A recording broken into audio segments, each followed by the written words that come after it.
So, welcome everyone. Snow White has supposedly finally crossed the $200 million worldwide mark.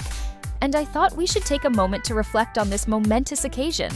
And by momentous, I mean staggeringly underwhelming. Let's examine how Rachel Zegler is faring and where her career might be heading from here. Now, it's worth noting, there's some discrepancy in the numbers. Different sources list different totals. Some put it at $195.22 million, while Box Office Mojo reports $200.21 million. Let's be incredibly generous and go with the higher number, shall we? Let's just say it crossed 200 million and be gratuitously fair. Because after all, Snow White has been operating under such a handicap, right? But let's call a spade a spade. This film is a disaster on multiple levels. The performance is embarrassingly weak. $200 million might sound decent until you compare it to the budget. Most reports peg the production budget at around $260 to $269 million. But here's the kicker, that number doesn't even account for the extensive reshoots. The actual cost is likely pushing $300 million or more. Sure, Disney will get some tax incentives and rebates that might lower the overall spend. But for the sake of argument, let's say the net budget lands around $290 million. You still have to ask, why on earth would Disney gamble that kind of astronomical money on a film anchored by a relatively unknown lead? Rachel Zegler. If you Heimtags, check her IMDb, West Side Story was Rachel Zegler's first major role. And yet, Hollywood seems determined to make her happen, whether audiences are on board or not. The problem, she's never actually starred in a genuinely successful film. Some might point to Snow White's audience score on Rotten Tomatoes, which currently sits at 72%. But that number comes from a very limited pool, the small group of people who actually bothered to see it. And with recent changes to how Rotten Tomatoes calculates audience scores, even that figure may be inflated. The real story lies in the actual audience feedback, and it's bad, just as expected. The critic score is a harsh 37%. Objectively, that's not good. One verified review summed it up clearly. The original Snow White was a 10/10, and if you're going to remake a classic like that, you need to remake it, not transform it into something unrecognizable. If you're going to remake a classic like Snow White, you need to actually remake it, not completely transform it into something unrecognizable. What's interesting is that the movie isn't bad because of Rachel Zegler. It's bad in spite of her. The writing is abysmal. The script is fundamentally flawed at its core. Even the greatest actress in the world couldn't have saved this train wreck. With Disney's global box office sitting around the $200 million mark, they've likely made approximately $100 million after theaters take their cut.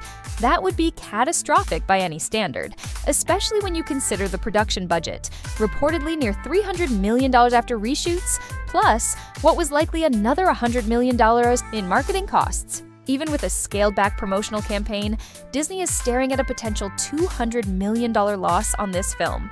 That's a staggering amount of money to burn on a single project. And now to the real reason you clicked, Rachel Zegler's current situation. Her latest role is in a stage production of Evita at the prestigious London Palladium, where she stars as Eva Peron. The marketing highlights her as a Golden Globe winner and name drops her roles in Disney's Snow White, West Side Story, and The Hunger Games. This is no small production. It's a major venue with a high-profile lead in what should be a celebrated run. But here's where things get interesting and troubling. When you check ticket availability for June performances, literally every seat is available. All of them. The theater's website uses a traffic light system to show ticket demand. It's all green, wide open, nobody's buying tickets. And that's incredibly bad news for someone branded as Hollywood's next big thing. It shows that Zegler simply doesn't have the drawing power studios think she has. For comparison, I looked at ticket availability for other concurrent productions, like John Lithgow's show, which has much more limited availability. That's what it looks like when a performer has genuine star power. The entire Rachel Zegler situation is a perfect illustration of Hollywood's current disconnect with actual audience preferences is becoming increasingly obvious. They've been desperately trying to make Rachel Zegler happen, despite clear evidence that moviegoers aren't particularly interested. It's like watching a studio executive repeatedly slam into a brick wall, hoping it will eventually turn into a door. To be fair, West Side Story wasn't entirely her fault either. Spielberg's remake was released during the pandemic, at a time when theater attendance was still recovering. Plus, musicals have been struggling at the box office for years. But even after that underperformance, Disney still chose to gamble hundreds of millions of dollars on casting her as Snow White, one of their most iconic characters. What's fascinating is how the studio system continues to push certain actors, regardless of their commercial track record. They create echo chambers where everyone in the industry convinces each other that someone is the next big star, without any concrete evidence to support it. It's reminiscent of how Hollywood handled actors like Jai Courtney or Sam Worthington, repeatedly casting them in major blockbusters despite minimal audience enthusiasm. And now, the box office numbers for Snow White tell it's a devastating story. When you break it down, Disney has essentially lost around $200 million on this project. In the past, that kind of financial catastrophe would have seriously damaged a rising star's career prospects. But Hollywood operates differently now. Studios seem committed to certain casting decisions regardless of financial outcomes. What makes this particularly ironic is that Zegler herself didn't help matters with her pre-release comments about Snow White. In multiple interviews, she made statements that came across as dismissive of the original animated classic, describing the prince as stalkerish and suggesting that the remake would correct the outdated elements of the 1937 film. These comments created a PR nightmare and alienated fans of the original before the movie even hit theaters. When actors publicly criticize the source material they're adapting, it seldom ends well. It sends a message to potential audiences that you don't respect, or even understand, why they loved the original in the first place. Original in the first place. Compare this approach to how actors in successful adaptations typically handle press. They emphasize their respect for the source material while highlighting how they're bringing something new to the table. The Evita situation is particularly revealing because stage productions are typically much more meritocratic than Hollywood films. Theater audiences are generally discerning and willing to pay premium prices for performances they believe will be worth their time. The complete lack of ticket sales for a major production at the London Palladium speaks volumes.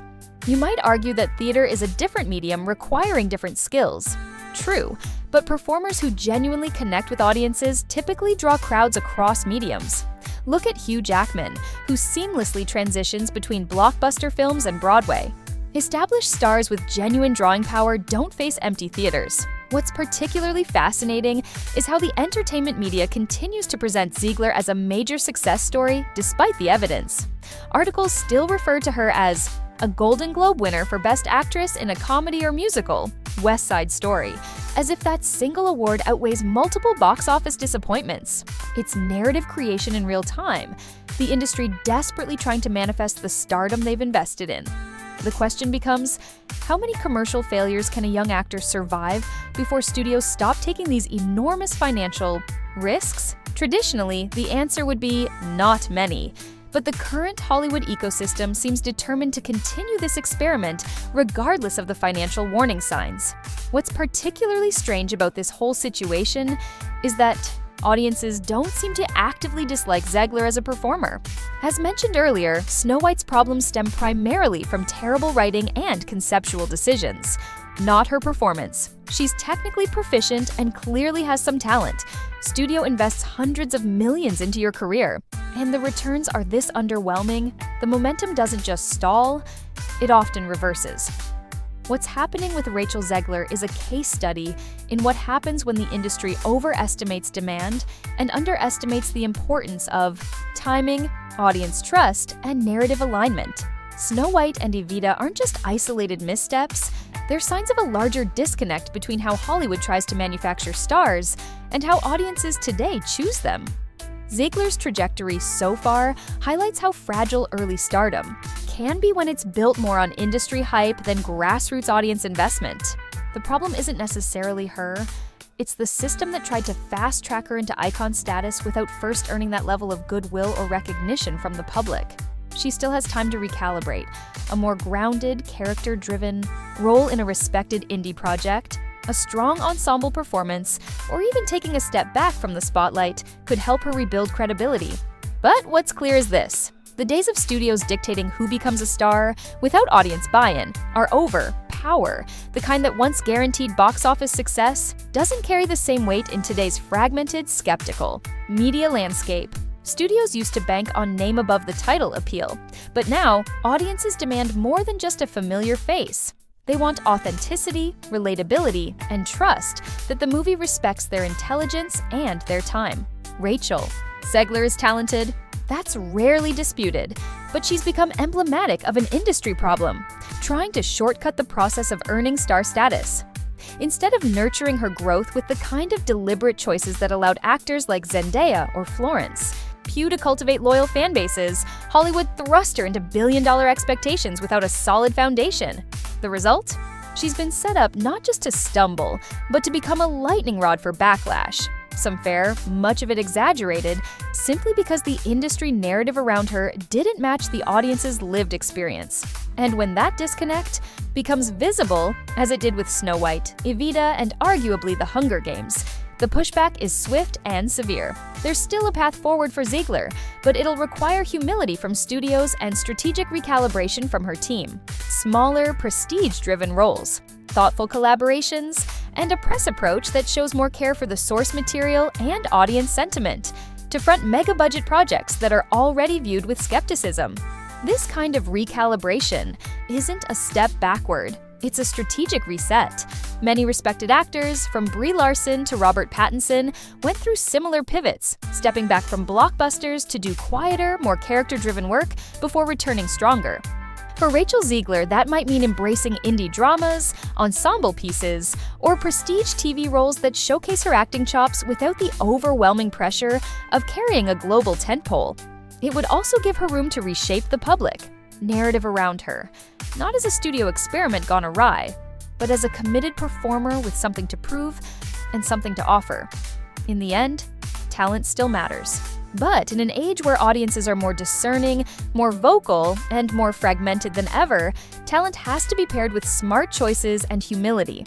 Hollywood may still be trying to manufacture stars, but the public has made it clear. They decide who sticks, want, and what resonates with them. The industry's tendency to push certain performers into the spotlight, despite a lack of solid public support, reflects a deeper issue with the way star power is cultivated.